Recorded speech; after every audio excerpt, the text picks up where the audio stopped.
Olá, querido irmão, querida irmã, como você está? Bom, então, continuarmos aqui com você. Estamos mais uma vez chegando até você através do nosso canal Conexão Missão Ajudar. Não esqueça, você que vai nos ver e ouvir, se inscreva no nosso canal. Não esqueça de se inscrever no nosso canal, isso é muito importante para nós. Compartilhe com os amigos, com os irmãos sobre o nosso canal, fale do nosso... Se você está gostando, lógico, se você tem gostado dos nossos vídeos, aulas, nossos vídeos, eles são um pouco meio, até meio, essa é a minha maneira de ser, meio calmo, meio devagar, não é nada, entendeu? Bem pentecostal, como diria assim, apesar de eu ser, glória a Deus, sou pentecostal, creio na manifestação dos dons do Espírito Santo, pertenço às Assembleias de Deus, então, entendeu? Sou pentecostal, mas o nosso canal é um canal, então, de educação, nós podemos falar assim, é um canal de consciência missionária, é um canal para trazer consciência missionária à igreja e também falar de escatologia, que é um dos assuntos que a gente domina, graças a Deus, Deus tem nos dado certo domínio, e a gente também gosta muito de trabalhar na área de escatologia. Mas nesses dias estamos, então, falando de missões, esse é o nosso assunto, e estamos falando da história de missões no Brasil. Oremos ao Senhor Pai, continue falando conosco, ao nosso coração, segundo o teu propósito, segundo a tua vontade, para a glória do teu nome, no nome de Jesus. Amém. Deixa eu ler com você um texto na carta do apóstolo Paulo aos Romanos, né? Carta do apóstolo Paulo aos Romanos, versículo de número 9 em diante. 9 em diante. Diz assim: se com a tua boca confessares que Jesus é o Senhor e creres em teu coração que Deus o ressuscitou dentre os mortos, serás salvo. Porque com o coração se crê para a justiça e com a boca se faz confissão para a salvação. Conforme diz a Escritura, todo que nele crê jamais será confundido. Portanto, não há diferença entre judeu e grego, pois o mesmo é o Senhor e é Senhor de todos, e abençoa ricamente todos os que o invocam, porque todo aquele que invocar o nome do Senhor será salvo. Como, pois, invocarão aquele em quem não creram? Primeira pergunta. Como crerão naquele de quem nada ouviram? É a segunda pergunta, tá? E como ouvirão se não há quem pregue? É a terceira pergunta. E como pregarão se não forem enviados? Como está escrito, quão formosos são os pés dos que anunciam as boas novas. Quando a gente estuda, e eu hoje, antes de vir para gravar esse vídeo aula, eu estava dando uma passada no material que eu preparei, e estava estudando um pouquinho e estava lembrando um pouquinho e me veio à memória, quer dizer, lembrando não, me veio à memória, é como se eu voltasse no tempo e fosse então para aquela época, né, para a época então da chegada dos primeiros missionários no Brasil e como eles viveram, como eles sofreram, o preço que eles pagaram. Mas para que o mundo ouça o evangelho, precisa ter quem pregue, precisa ter quem envie. As pessoas precisam ouvir acerca de Jesus. Elas querem confessar, mas elas precisam ouvir.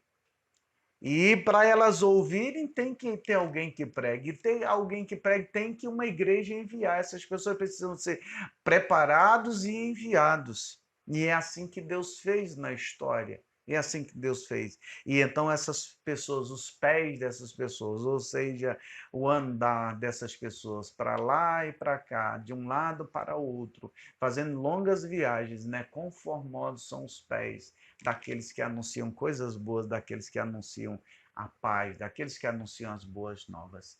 Então, queridos, é muito importante nós, então, entendermos que a nossa nação, ela deve muito aos movimentos missionários europeu e americano.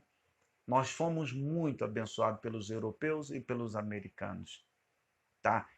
Vamos então voltar ao nosso assunto. Na nossa aula passada, nós então falamos um pouco de como então começou esse embrião da chegada do evangelho para ficar. Porque lá no início houve tentativa dos huguenotes, houve a tentativa da Igreja Reformada Holandesa, mas não deu certo, né? Aí, a partir do século XIX, início do século XIX, com a chegada de Dom João VI no Brasil, abriu-se então o Brasil para o comércio exterior, para comércio com outros países, principalmente inicialmente a Inglaterra. Com isso vieram imigrantes, e ao vir imigrantes, veio então junto dos imigrantes, vieram imigrantes evangélicos, ou seja, de fé reformada. Isso começou então esse movimento, digamos, embrionário da chegada do evangelho no Brasil. As primeiras tentativas foi anglicana, chegou a igreja anglicana, mas a igreja anglicana é a igreja inglesa, né, muito parecida com a própria igreja católica, mas aí chegaram os luteranos, mas vieram somente para cuidar, digamos assim, dos seus, né, que vinham para cá, né? Era um movimento, na realidade, de capelania, nós podemos dizer assim, de capelania. E tá, mas aí, então, com esse movimento embrionário, como eu falei, começaram a chegar comerciantes, começaram a chegar pessoas, e aí, a primeira tentativa metodista, né? Vamos agora para a primeira tentativa metodista, a primeira tentativa da Igreja Metodista Americana, né? É implantar no Brasil, tá bom, o cristianismo então de fé reformada. Aí já a partir dos americanos, né? Os americanos foram muito importantes, né, para a evangelização então do Brasil, tá? Então a primeira tentativa metodista aconteceu quando? Aconteceu de 1835 a 1841, nesse período de quase 6 anos, tá? Quase 6 anos, né? Bem, em 1835 chegou ao Brasil o reverendo Fontan Elliot Pitts. Fontan Elliot Pitts. Esse reverendo foi enviado pela Igreja Metodista Episcopal dos Estados Unidos. E então ele foi enviado com carta de recomendação do então presidente americano Andrew Jackson para espiar a terra. A intenção era verificar a possibilidade da implantação de uma missão metodista no Brasil. Veja bem, esse reverendo ele veio diretamente, tá bom, com uma carta de recomendação do presidente americano Andrew Jackson, que era um cristão de fé reformada, era um metodista, tá? Lembrando, os Estados Unidos já faziam comércio com o Brasil, já tinha essa. E aí ele veio, então, com carta, digamos assim, de recomendação do presidente americano Andrew Jackson. Tá? E ele chegou no Brasil, inicialmente trouxe Bíblias, né? Entendeu? E aí, mas o que aconteceu? Ele retornou para a América em 1836, porque o motivo dele inicialmente era espiar a terra.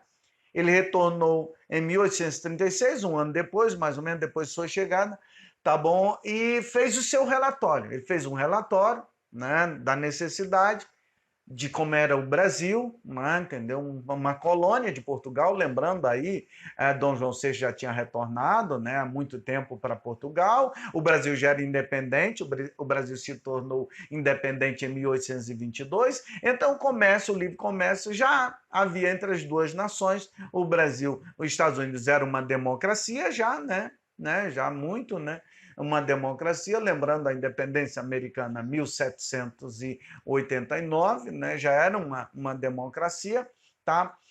Mas então o Brasil ainda uma monarquia, mas já havia comércio, tá? E era de interesse de Dom Pedro I, então aí era interesse dele, então que, digamos assim, houvesse essa ligação aí com os americanos. Era interesse de Dom Pedro que houvesse, então, essa ligação com os americanos. Bem, aí ele retornou, fez o seu relatório, e aí veio, então, para o Brasil, né? Em 1837, né? Veio para o Brasil o reverendo Justin Spalding.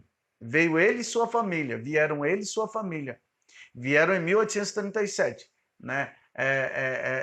Fontan Elliot Pitts chega em 1835, retorna para a América em 1836, em 1837, o reverendo, então, Justin Spalding e sua família são enviados, então, para o Brasil, tá bom? São enviados para o Brasil, tá?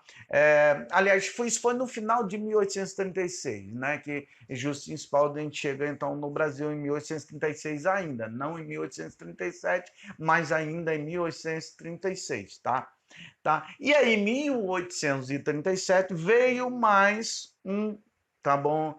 Um casal norte-americano, foi o reverendo Daniel Parris Kidder e a família, né? Ele e a sua esposa, né? Que eram ainda um casal muito jovem, né? Eram dois jovens ainda, mas já casados, eles vieram então para o Brasil, tá?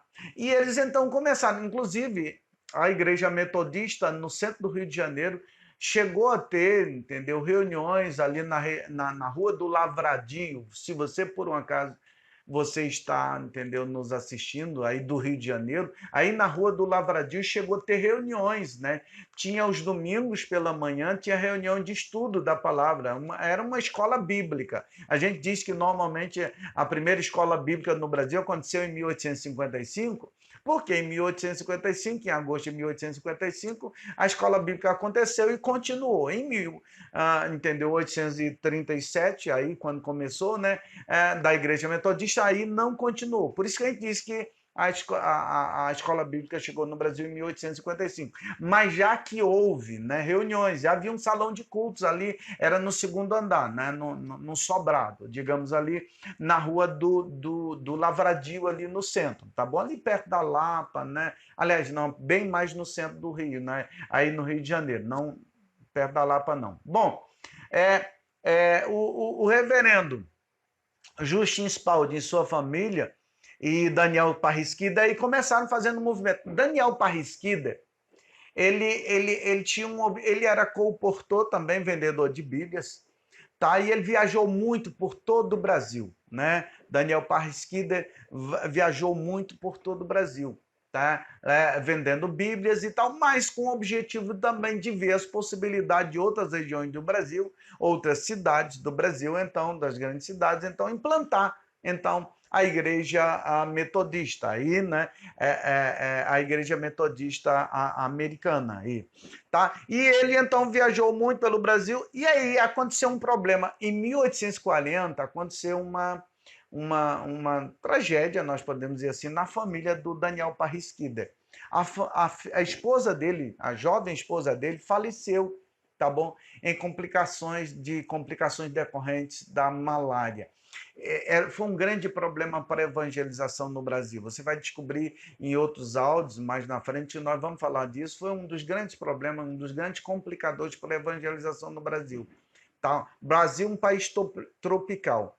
Os americanos, né, entendeu? E principalmente os europeus que chegavam, sofriam muito com as doenças tropicais, delas principalmente febre amarela e malária. Eles sofreram muito, os europeus sofreram muito com esse tipo de doença, né?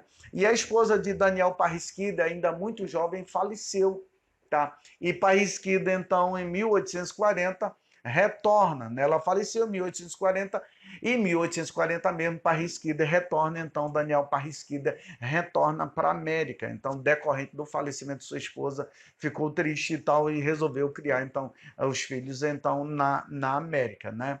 E aí, o reverendo Justin Spalding, que tinha chegado um ano antes dele, decorrente disso, não quis ficar sozinho e retornou então para a América em 1841 com sua família. Então a primeira tentativa metodista só durou 6 anos, basicamente. Na realidade, 6 anos, porque foi 5 anos, basicamente, porque 1835 foi apenas espiando a Terra. Na realidade, 6 anos nós podemos afirmar. Então durou apenas esse período. E aí o que aconteceu? Eles retornaram para a América, e não deixaram nenhuma igreja autóctone no Brasil. Não deixaram nenhuma igreja autóctone no Brasil implantada, né?